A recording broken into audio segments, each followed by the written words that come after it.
everyone, welcome back to my channel. In this video, I'm super excited because I have the brand new LEGO Star Wars set number 75333, the UCS Razor Crest with 6,000 pieces, retailing for $600 USD. And with this set here, I've decided to compare it against the very tiny, very cute, in retrospect here, type of Mandalorian Razor Crest from 2019, which I guess was a big set. The 2019 model is set number 75292 with a little over 1,000 pieces there. Now, from a buyer's perspective, I believe it is up to the buyer to determine if they have the money and the space to display such a large UCS Razor Crest compared to just getting the smaller version for $140 USD with only 1,000 pieces. But at the end of the day, a Razor Crest is a Razor Crest, regardless of the size of the actual ship.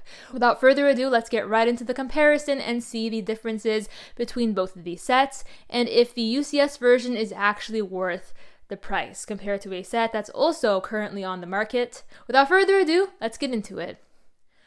First up, we're going to be comparing the minifigure selections in each of these sets. Now, to the left here, we have the 5 minifigures included in set number 75292, the $100 model. And to the right, associated with the UCS plaque, we have the 2022 UCS Mandalorian Razor Crest minifigure selection, featuring 4 minifigures including Grogu. Now let's get right on to the comparison here, because we have some minifigures that are quite similar and some others that are very different. First up in the 2019 set, we have Greef Karga, and from 2022 we have Mithril. I am not sure if I pronounced that right. Please correct me in the comments down below, but assuming this is the Mithril, he has his handcuffs there, and Greef Karga is also like the unique minifig from 2019, whereas Mithril is kind of like unique to the D2C UCS Mandalorian Razor Crest. Both figs look quite nice, but they're kind of like standalone minifigs, if you will. They make sense and they're there for playability purposes. Next, across both sets, we obviously have the Grogu micro figures. Now this here is Grogu from the 2019 set, and this here is Grogu from the 2022 set. Now for a little outfit comparison, Grogu looks the exact same across both sets. It seems like he didn't grow up at all. He's the exact same size with the exact same clothes. The primary difference is that the UCS set features Grogu in his hovering pram, which is there in this set, but not present in the 2019 set. So that's nice. It's brick built, so it's not really anything special. But regardless, it's a nice little reference to the actual TV show. Next up in the UCS Razor Crest, we have the Ugnaught here, which is a pretty fantastic minifig. And of course, we have the brick-built Blurg that comes along with him here, which I believe looks like a fantastic design. It's really nice and it makes sense, and it's quite nice. And lastly, we have the Mandalorian minifigures. Now right here we have the 2019 Mandalorian minifig with the torso, the leg printing and everything. And to the right, we have the 2022 Mandalorian minifig, who actually features his fancy arm printing there on either side. And if you compare, the older version has no arm printing whatsoever. Here's the arm printing there, no arm printing there. Likewise, on the other side, we also have this cape here.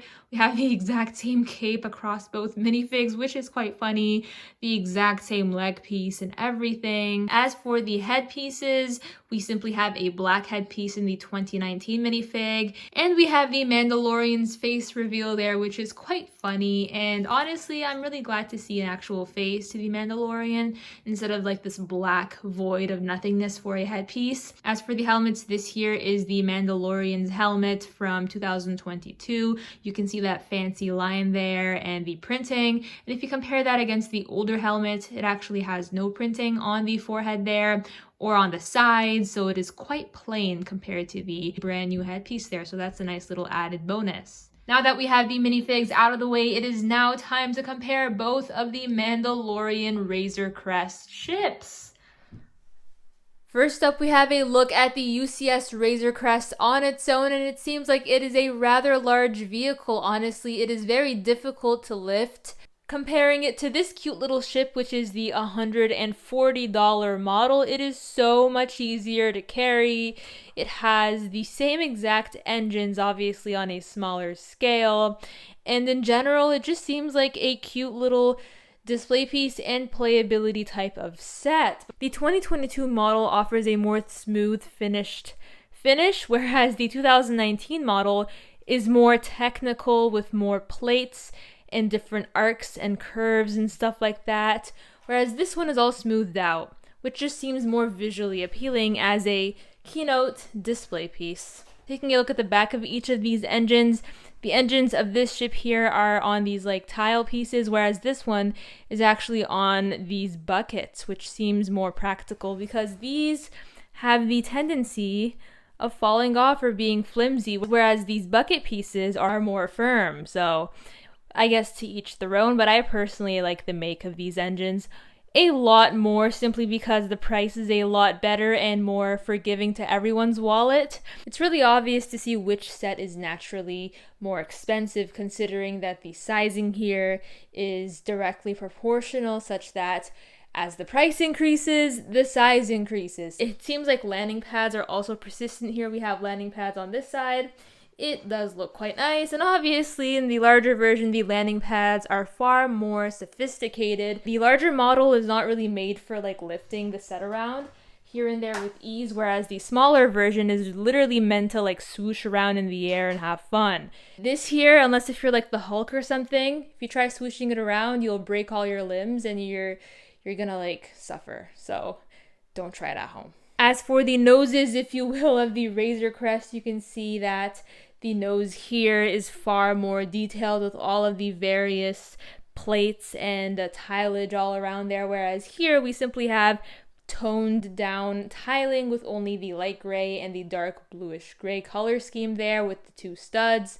But yeah, in general, the architecture of this ship here is far more detailed. You can really see where the pieces are going. It's very clear that the designers have been seeking a more accurate representation of the Razor Crest compared to this playset right here. And taking a look at either side here, you can see that we have the yellow tileage present for the actual striping of the Razor Crest and the paint design, whereas here it is actually represented by this dark tan color, which doesn't really seem as appealing as the yellow used in the newer model. So that's that. The cockpit design here is more round and less finished, whereas the cockpit from the 2022 set is far more sophisticated. And if we did a little comparison, that's basically old versus new. Now, taking a look at the back of each of these ships, as you can see there, we have an amazing tiled up finish at the very top and at the very bottom as well. And if I were to like remove the ramp portion here, it actually comes out very smoothly. You just have to apply some pressure. But once the pressure is applied, you get yourself a very nice landing pad. Whereas in the 2019 model, it kind of seems a little bit flimsy, you know? You have plates there, an excessive amount of plates on either side, and in general, a very watered down build from the inside and, you know, from the outside as well. But you can really see where you're getting your money's worth when it comes to details and when it comes to accuracy as well. And lastly, for the exterior comparison, we have a bird's eye view of the 2019 model, comparing it right here to a bird's eye view of the 2022 model. And like I've said before, the detail is ever present in the 2022 model. But if you want to get yourself a ship that looks like the Razor Crest and is far easier to and is much easier to display in a smaller display space, I would definitely go for this smaller model here from 2019, you know, save yourself some money. As for the UCS version, you can really see where the pieces are going, especially in the details at the very top there with all the different building techniques and piece usage. As for the interiors of each of these Razor Crests, we first have the 2022 model, and I guess one of the more prominent and advertised features is having this little ramp door open. And it's honestly so boring because like it's another ramp on another ship with like the interior going in that way. I'm happy to report that the 2018 Razor Crest does the exact same thing. At the very back, in terms of interior space, we also have a ramp. The space from the inside seems very limited, especially at the very back, and honestly, it's really not meant for much other than just taking a minifig and throwing it in the back there, to be honest. As for the very back of the 2019 Razor Crest, we simply have a completely exposed interior design with the entire skeleton of the Razor Crest, and that's pretty much it for the body of the ship. We also have a figure in carbonite, which is really awesome as a little reference or Easter egg rather. And the sides, you know, for the entire back ramp, we have the ramp, but it seems like they've decided to use ramps on all sides of the Razor Crest, honestly, for the better, because, you know, minimize piece usage, maximize profit. But as a direct comparison, here's a look at both ramps together side by side. Next up, we're going to be taking a look at the cockpits of each of the Razor Crests. Now, the 2022 model features a very large, very spacious pilot cockpit space here, and I believe that it is very, very nice, and I really love how they made these chairs foldable and such with all of these different panels, and of course the door in the hallway in between, honestly just so detailed. And you can actually remove this like so and just take a look at how and you can actually take the hallway out and take a look at how they've designed it, which I believe is just fantastic. It's nice how this is more modular, and yeah, this is like a door that you can actually open and close. That is quite nice. Sliding that back in there, we of course have the chair and everything from the inside, and little Easter eggs and references and such. And you know, I guess it's kind of embarrassing to compare the interior of the 2019 model against this, but you know what? Let's do it anyway. Now, this little cockpit shield piece can also be removed like so to reveal two chairs. Now, as a side-by-side, this is obviously a lot better, a lot more detailed and sophisticated with specific chair builds compared to the classic Lego chairs in the 2018 model, which I believe looks so bland and boring. But now I guess in terms of the interior, that's pretty much as far as we can go for that. In terms of things that are similar between both ships, I believe that is all. However, there's one thing that I really want to show you guys that just looks so cool. Now, you can actually access the entire interior with all these prison cells and everything like this. So all you have to do is just lift this cockpit just for easier accessibility. Then you take this little angled section, you lift it up like so, like that. And then you take this huge engine off. Well, I'm gonna just take this off first. And then you take the huge engine off. We have these cabinets on either side. We have the Boba Fett helmet. And on the other side, we simply have the prison cells there, which I believe looks so awesome. There's so much detail. This interior is so abandoned and like weird and not very homey or appealing whatsoever. It is fully gray, and you know, you can't really compare interiors at this point, I guess. Well guys, that pretty much brings a wrap to this video. Let me know in the comments down below if you plan on purchasing the UCS Razor Crest on release day, October 3rd, 2022. Personally, I feel like both of these sets look fantastic, but obviously the UCS version looks so gorgeous with so much amazing, incredible detail. And on that, I'll catch you guys in the next one. Bye for now.